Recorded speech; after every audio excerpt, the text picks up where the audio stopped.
Welcome to the channel. Today we will talk about an emotional and shocking moment in the British royal family at the age of 75.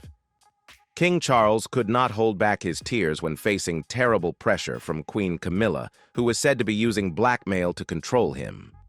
This was a dramatic power struggle where emotions, politics, and honor mixed together, making the whole world watch the king's every move in the storm of public opinion. Let's discover this never-before-revealed story. Who thought that the royal family had drama? What do you think about Queen Camilla using tricks to pressure King Charles? If you agree or have your own opinion, comment number 1 if you disagree. Comment number 0. Don't forget to subscribe to support the channel and watch more interesting videos.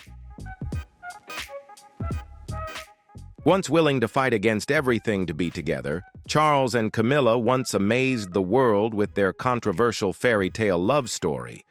But now the curtain is falling, revealing an unprecedented royal tragedy.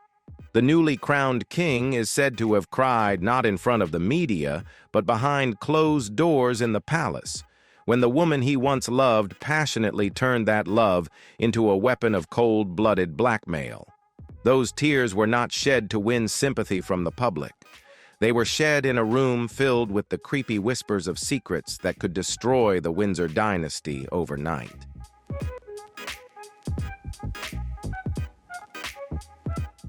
Rumors are swirling that Camilla holds a handwritten letter, an incriminating recording, and possibly irrefutable evidence of decades of scandal buried in the Buckingham Palace archives. With the click of a mouse, that dark past could explode into global headlines, shattering the image of a reforming monarch that Charles has tried so hard to project. The king trembles, fights back tears, and begs for more time. Meanwhile, Camilla remains silent, twirling her invisible weapon, using his deepest fears as a bargaining chip. Is she asking for money power or unprecedented privilege? No one knows for sure.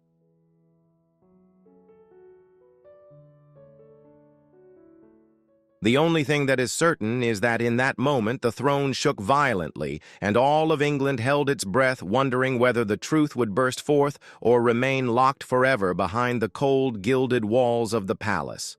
What seemed to be a reward of love for an innocent young girl turned into a gilded cage for Diana, where every breath was suffocated by betrayal and lies. When she married Prince Charles, the whole world celebrated. Crowds cheered, millions of eyes followed her every move, all believing they were witnessing a true fairy tale. But behind the magnificent palace doors, the truth was a tragedy that never ended.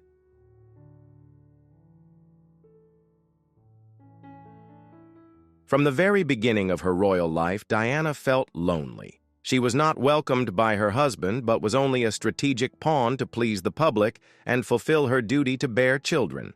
Camilla Parker Bowles, a name Diana could never forget or forgive, was always present like a shadow over her marriage. The relationship between Charles and Camilla was never truly over. His heart was never completely Diana's. Camilla was not just another woman, she was also a silent accomplice in Diana's loneliness.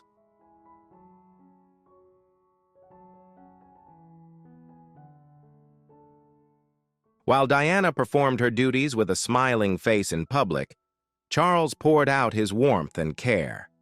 Diana once admitted that she often felt invisible. Charles might be by her side in photographs and events, but emotionally he was elsewhere. Camilla, with her calm exterior and keen intuition, always held sway over Charles. Diana discovered secret gifts, handwritten letters, expensive jewelry. Each discovery was a stab to her wounded heart. The pain reached its peak when Diana confronted Camilla at a party and told her the bitter truth. "I know what's going on, don't take me for a fool."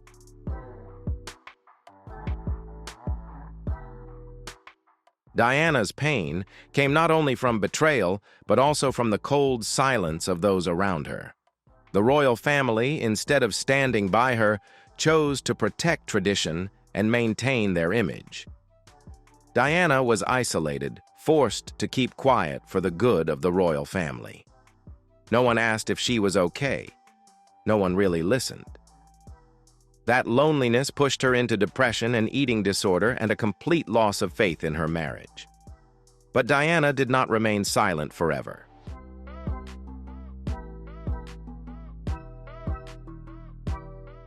She spoke out powerfully and unforgettable in a 1995 interview with the BBC that sent shockwaves around the world.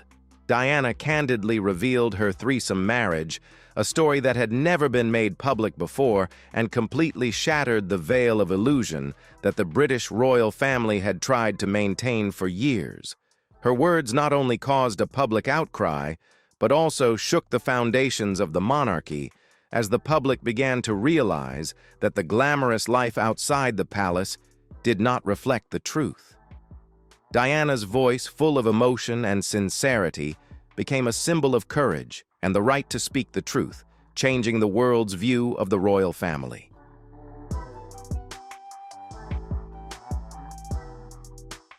Camilla, instead of showing remorse or avoidance, stood firmly by Charles, asserting her position in the complex struggle of the royal family.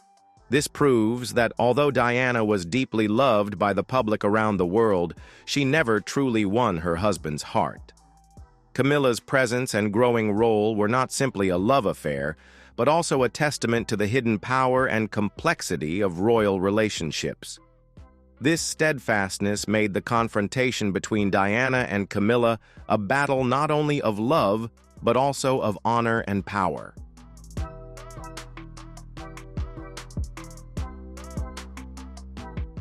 Diana's pain did not stop with her tumultuous and traumatic divorce. Just when she thought she had escaped the shadow of a sham marriage and could start a new life, fate tragically took her away in a car accident that is still full of mysteries that have yet to be solved. Diana's death not only caused a huge shock around the world, but also left a deep void in the hearts of the public. Unanswered questions about the cause of the accident, suspicions of staging or injustice, make her story all the more heartbreaking and dramatic.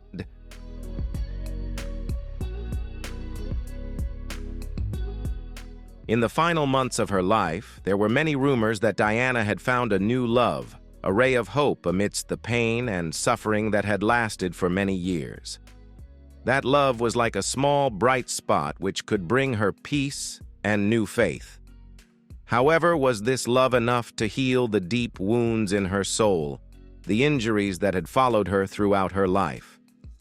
That question remains a big question mark, reflecting the tragic but also resilient life of a woman who changed royal history and left a mark in the hearts of millions of lovers around the world.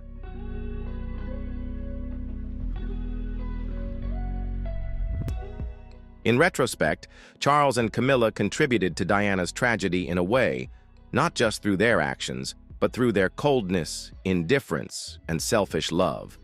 They loved each other, but that love came at the cost of another woman's pain. And while they stand together today as king and queen, the price they paid was the broken heart of a woman who became a symbol of nobility and pain, Princess Diana. It seemed that with a love that could not be greater, they would cherish each other and be together until the end of their lives. But according to a recent source that may no longer be true, in the solemn wood-paneled chamber of Parliament where many speeches have been made, there has never been a moment like this.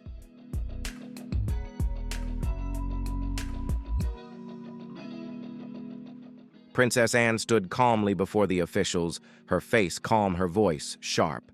She did not wait for the ceremony, just announced directly, "Camilla will be stripped of all honorary military and royal titles effective immediately." Those words echoed like thunder in the room.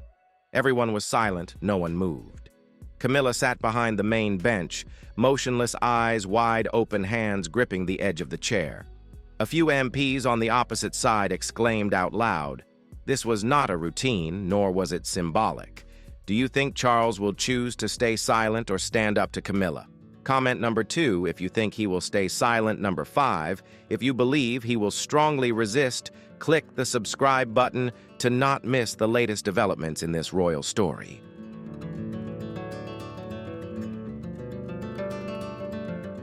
Anne had just defied the political system and the monarchy at the heart of national power. What made the moment all the more poignant was the quiet emotional memory behind it. Diana had sworn that this day would come. Anne later told a close aide that the vow would never be made public, but she had kept it in mind and chosen the moment not behind the scenes, but in Parliament, where history would record every word. The timing, the symbolism, the weight of the occasion, all came crashing down. Camilla looked around for support. No one was on her side.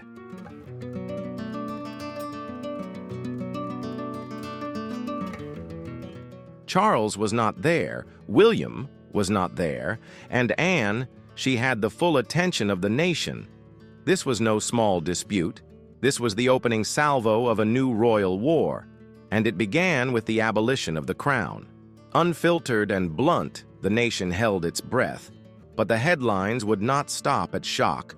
They would detail what Camilla had lost, why it mattered, and why Anne's actions were not revenge, but royal justice.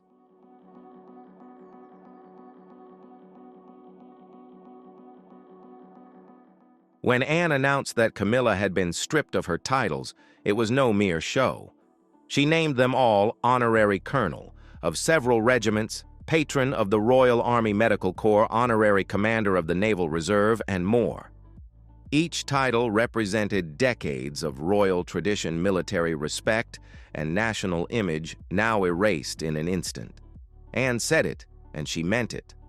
The loss of these roles was more than just a lack of parades and balls. They were tied directly to a member of the royal family's status, influence, and public presence.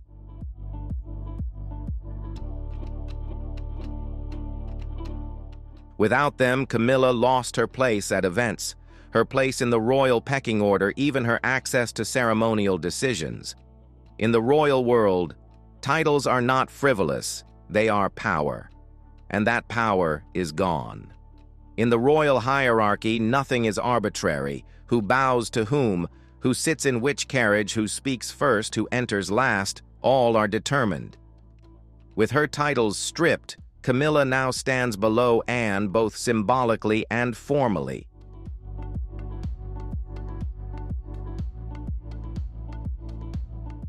It changed the way the public viewed her. It changed her role in the royal structure, and it left her isolated at a time when alliances mattered more than ever. Anne did not call it a punishment. "This is justice," she said simply. "Justice for the monarchy, for heritage, for truth." Her expression did not change, her voice did not waver. She insisted that this was not personal, it was principle.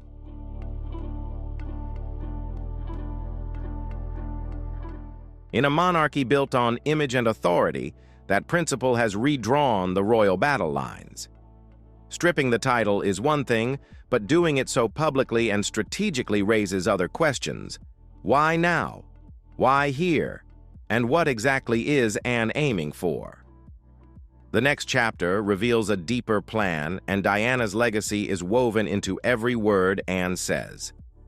This was no spontaneous act. Anne's team had been preparing for weeks.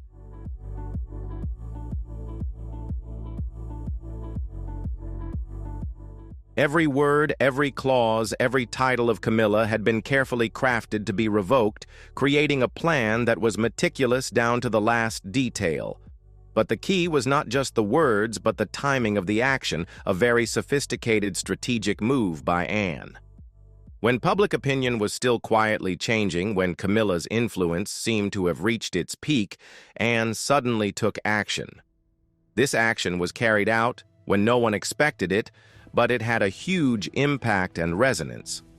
A palace aide described it not as an impromptu or impulsive decision, but as a calculated and deliberate political surgery, as if Diana's ghost was still hovering, watching every line of the drafted text.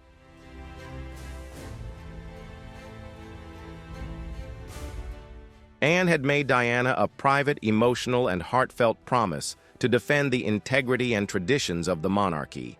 It was not a promise for revenge, but to uphold the core values of the royal family that Diana had struggled with. Diana had told her, "You cannot rewrite history. and Anne had taken those words to heart. For 20 long years, she had waited patiently for the right moment to act. When the opportunity came, Anne decided to use Parliament as her stage and principle as her weapon. She wanted to do more than just take action. She wanted to make it a public event, one that could not be erased or obscured from the official record.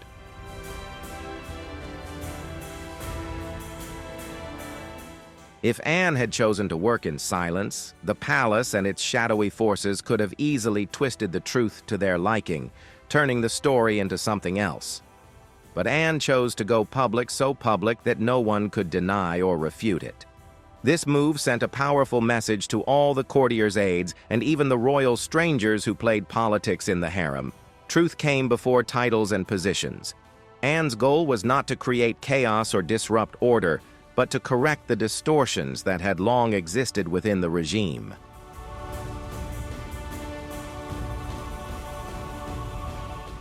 Anne did not see herself as a rebel or a rebel, but as a guardian of royal tradition, a keeper and restorer of the purity of the crown. She knew that her actions would not be easily recognized, that there would be many who would oppose and criticize her. But she was ready to accept all of that.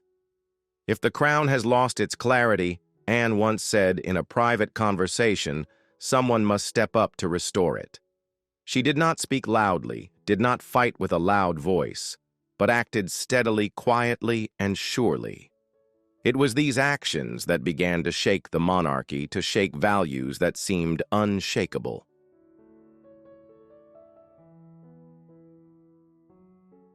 While Anne acted decisively, not everyone saw the incident in the light of courage and justice. In a room next door, a royal figure once considered untouchable was slowly crumbling under the irresistible pressure. Camilla's protective shield was slowly crumbling.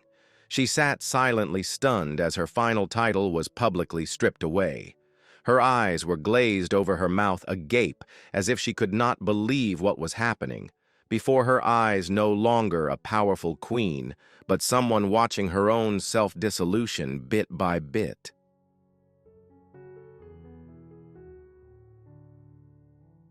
Although Camilla had always maintained a calm and resilient demeanor in public, this time was different.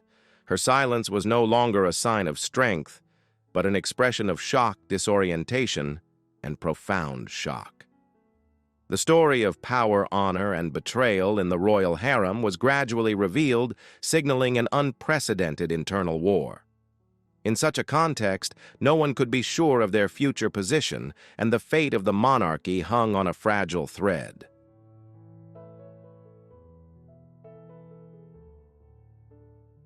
A few minutes later, aides escorted her out of the room without a word, without any reaction. The cameras captured her face, pale, empty, utterly devastated. "This is not just a political blow," an aide whispered. "This is a blow to the heart." Losing her title was not just a loss of a title. It was a loss of status, a loss of symbolism, a sense of belonging. For decades, Camilla had patiently carved her name into the royal picture, first as an outsider, then as a mistress, then as a full-fledged queen. The transition had taken years of image-building, charity work, and protocol.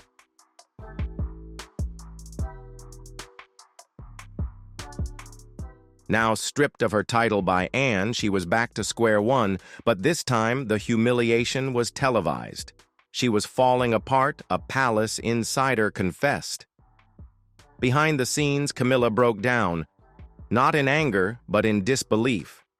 She had survived public opinion, public hatred, and royal reserve, but she had never expected to be betrayed by her own family. "I am not their enemy," she is reported to have said. "I was their future."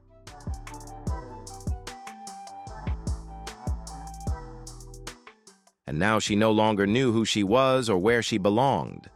But the personal pain was not the only consequence. Inside Buckingham Palace, the shockwaves were spreading. Advisors were panicking, aides were in disarray, and the polished facade of the monarchy was beginning to crack. Soon there was a race to control the story before it got out of hand. The royal earthquake began as soon as Anne's words rang out in Parliament. Phones rang off the hook at Buckingham Palace.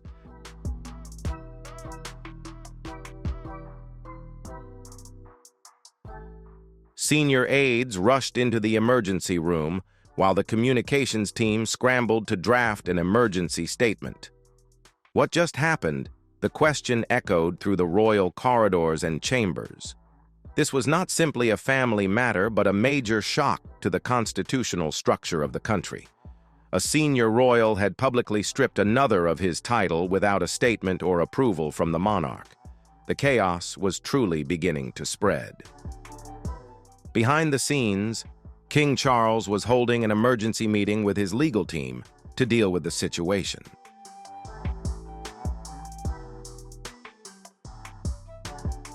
A speech scheduled for that day at a charity event was canceled less than an hour after the news broke. The king is very nervous, a source close to the situation said, trying to calm the nerves. But that was no longer enough to stem the tide of public opinion. The press quickly sensed the chaos while the palace was caught off guard and unable to respond. Charles had not even seen the full text of the speech. Public opinion was deeply divided, with talk shows leading to fierce debates about whether Anne's actions had gone too far.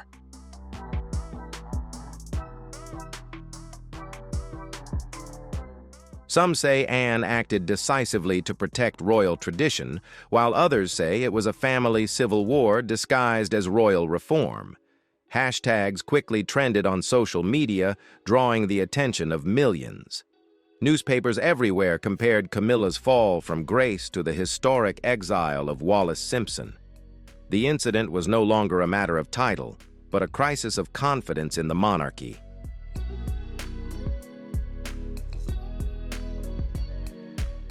Inside the palace, factions began to form. One side sided with Anne in her defense of tradition, the other with Camilla. "We are witnessing the division of the throne before our eyes," one court insider whispered with barely concealed concern. In the midst of the conflict, King Charles was in a difficult position. He could not reverse Anne's actions without appearing weak, but if he remained silent, he would lose even more public confidence. A power vacuum was rapidly forming, putting the monarchy in a precarious position.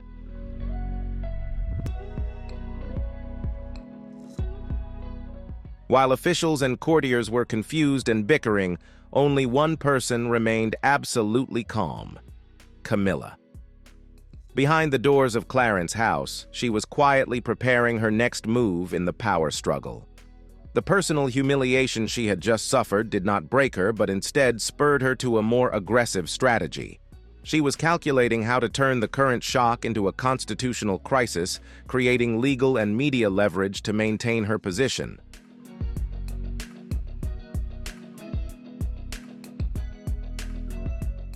In a private room at Clarence House, Camilla sat with her closest advisors. The tears had dried, replaced by a look of sharp, focused concentration. Her voice was soft but firm. "They think they can erase me. Let's see what they can endure next."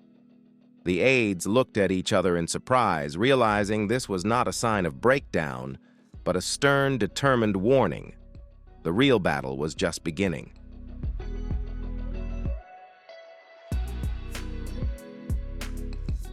The first question was whether Anne's actions could be legally challenged. The Leafwood legal team could not provide a definitive answer.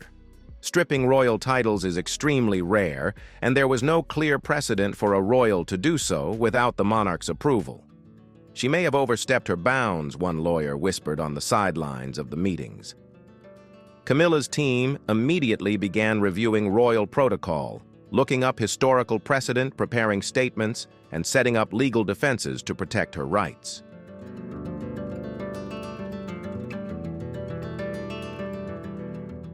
Camilla's real leverage is the letters, documents, and stories she has kept for years. Rumors have spread that she holds a trove of correspondence that could prove the royal family's private commitments and promises to her. If she decides to make them public, a close advisor warned it will be chaotic and out of control. Not only would Camilla defend her role, she could also launch a devastating counterattack against Anne and her supporters, bringing the power struggle to a head.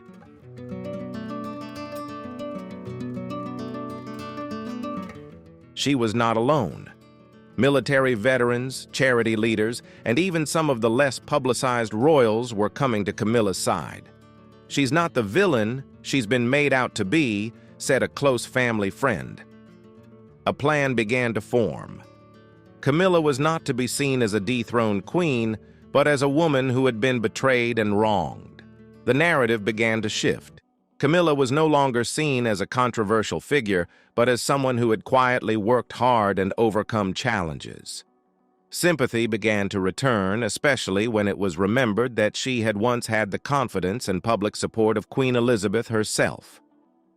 "It's no small thing," said a royal advisor. "You can't just take away the blessing of a monarch."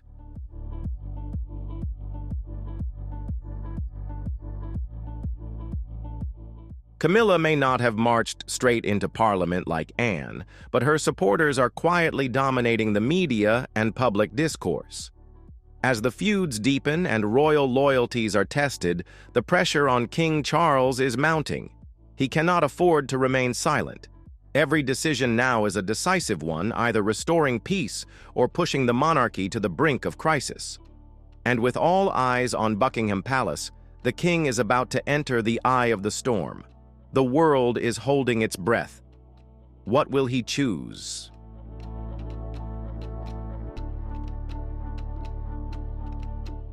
Within minutes, the headlines were "Queen stripped of title in shock in Parliament." British tabloids issued urgent bulletins with bold headlines. Diana's promise finally fulfilled. Television was abuzz with commentary talk. Shows were divided, social media was abuzz with debate. Public polls showed that by evening, Anne's approval ratings had soared. She was the only one who stood up for tradition, one Sky News listener said. But some of the public were starting to sympathize with Camilla. "She didn't deserve to be treated like this. Not in this way," a listener said on BBC Radio.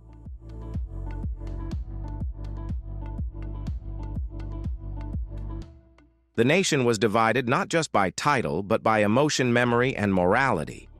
Commentators pointed to the inevitable name Diana. She was no longer a shadow, but a prism through which the royals' every move was judged. "The ghost of Diana is rewriting the monarchy," declared one expert, and the world was watching. The American media was getting involved.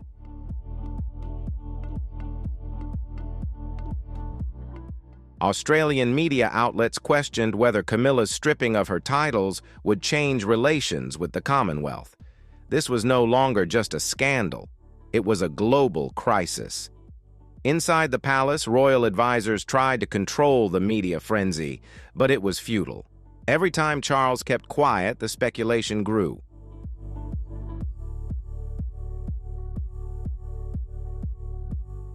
Every time Anne appeared, the media got a new headline. Every rumor surrounding Camilla raised a new set of questions.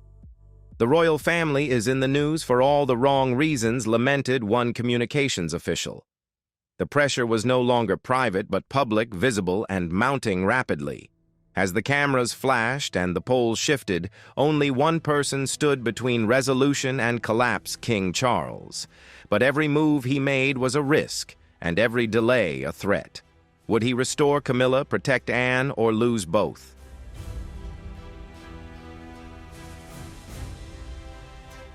The next scene reveals the king's difficult choice and the legacy it will leave.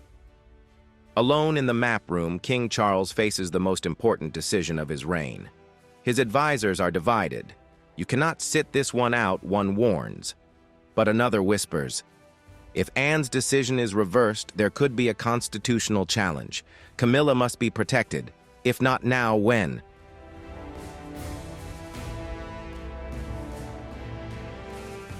Charles understood that this was not just a matter of title, but also of trust.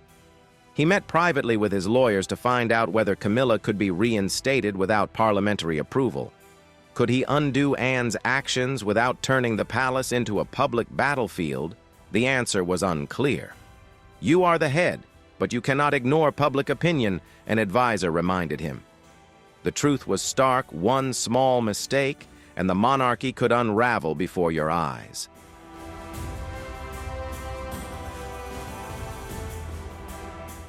Charles considered a compromise, returning some of his duties to Camilla while still publicly supporting Anne's cause. But even that could be seen as a weakness. He looks like he's giving in, an aide warned. The more he hesitated, the worse the media made the story.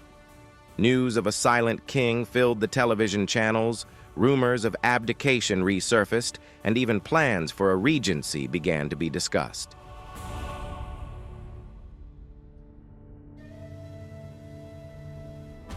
He drafted a public speech, then tore it up. He rehearsed a message, then kept quiet. "My legacy cannot be indecision," he told a close friend. But the truth was, every choice now had a price. Action could be divisive, delay could be ruinous. Charles was running out of time and support. As the king contemplated, the wider kingdom felt the pressure.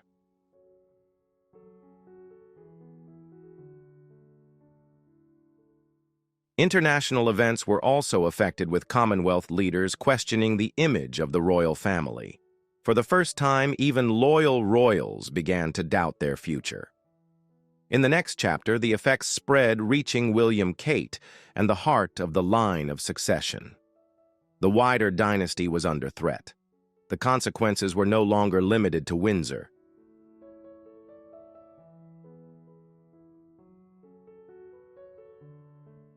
William and Kate continued to appear in public, but the tension was evident in their forced smiles.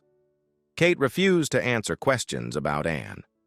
William nodded politely when asked about Camilla, but behind closed doors, they watched closely. "It's not our business," William said, but even he knew that wouldn't last. Events on the royal calendar began to change.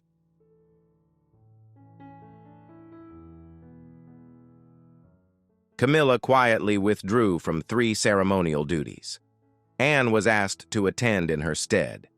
Commonwealth leaders sent private messages asking for clarity on royal roles. "We need to know who represents the monarchy," wrote one Caribbean diplomat. The confusion is not just internal, it has become international. Closed-door discussions at the Foreign Office revealed deeper concerns.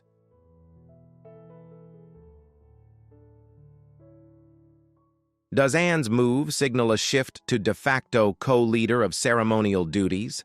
Is her title as Queen Consort now little more than a title? And above all, what does it mean for the line of succession? The palace insists that everything is stable, but no one believes it anymore. Even rumors of the Menai Bridge plan, Charles's long-planned succession plan, are beginning to emerge.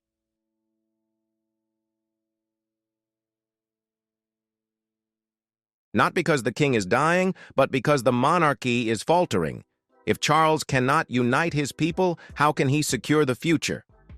The question is not whether the monarchy will survive, but in what form and under whose control the pieces are in place.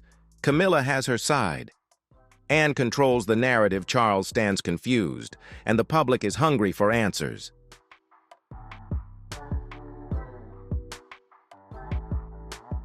In the final chapter, everything collides, secret strategies, and the ultimate question in the game of power. Who will stand and who will be checkmated? Tears have been shed, threats have been made, and now the monarchy hangs in a precarious position. Camilla holds the secret, Charles holds the throne, but both cling to something far more fragile: reputation.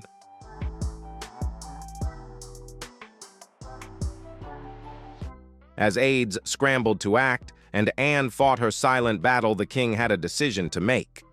Would he give in to Camilla's threats or risk a scandal that could bring down the entire royal family? The public wanted answers, the media wanted headlines, and the royal family simply wanted to survive. But when personal betrayal meets political power, nothing is safe, not even the throne.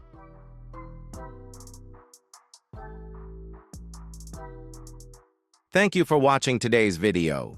The story between King Charles and Queen Camilla still has many unsolved knots, and this power struggle may continue deeply affecting the future of the British royal family.